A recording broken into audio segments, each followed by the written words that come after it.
का जो शहद होता है वो मीठा होता है।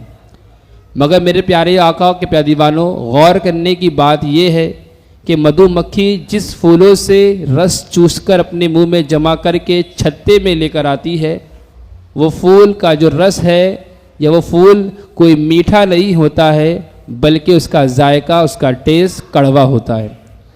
मगर वो जब अपने मुंह में जमा करती है, रस को जमा करती है, तो वो मीठा कैसे हो जाता है और केमिकल इस्तेमाल करती है जिससे मीठा हो जाता है। क्या चीज़ करती है?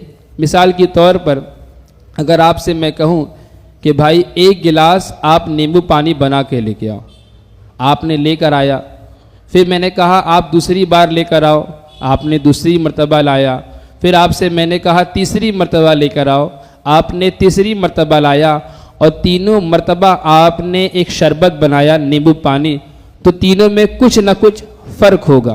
किसी में मीठा ज़्यादा होगा, किसी में खट्टा ज़्यादा होगा, किसी में नमकीन होगा, किसी में पानी ज़्यादा होगा।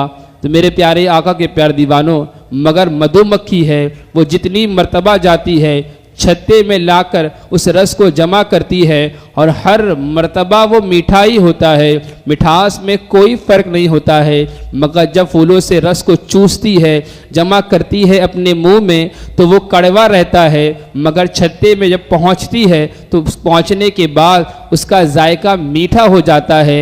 वो कड़वे से मीठा क्यों हो जाता है? तो सवाल करने वाले ने मधुमक्खी से सवाल किया कि ऐ मधुमक्खी बता कि जब फूलों से रस को चूसती है उसका जायका कड़वा होता है, मगर अपने छत्ते में जब लेके जाती है तो वो चीज़ मीठी हो जाती है, वजह क्या है?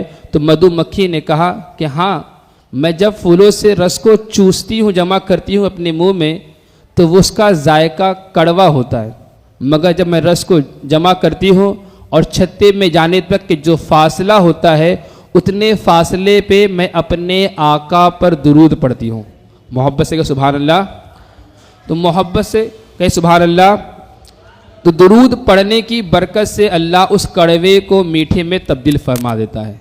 तो हमें चाहिए कि अगर हम दुरूद पढ़े अपने आका की बारगाह में, अदनी सी मखलूक, छोटी सी मखलूक मधुमक्खी जब वो दुरूद पढ़े अपने आका की बारगाह में, तो फूलों का रस जो कड़वा है वो मीठे में तब्दील हो जाता है।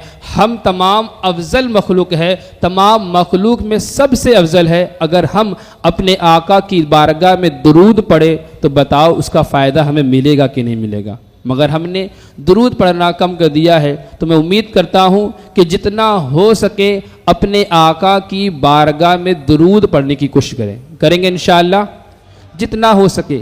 मैं ये नहीं कहूँगा कि आप रोज़ाना 100 मरतबा पढ़े, 50 मरतबा पढ़े, जितना आपको वक्त निकाल सकते हो अपने आका की बारगाह में दुरूद पढ़ने का, उतना आका की बारगाह में दुरूद पढ़ कर पेश करेंगे इंशाअल्लाह।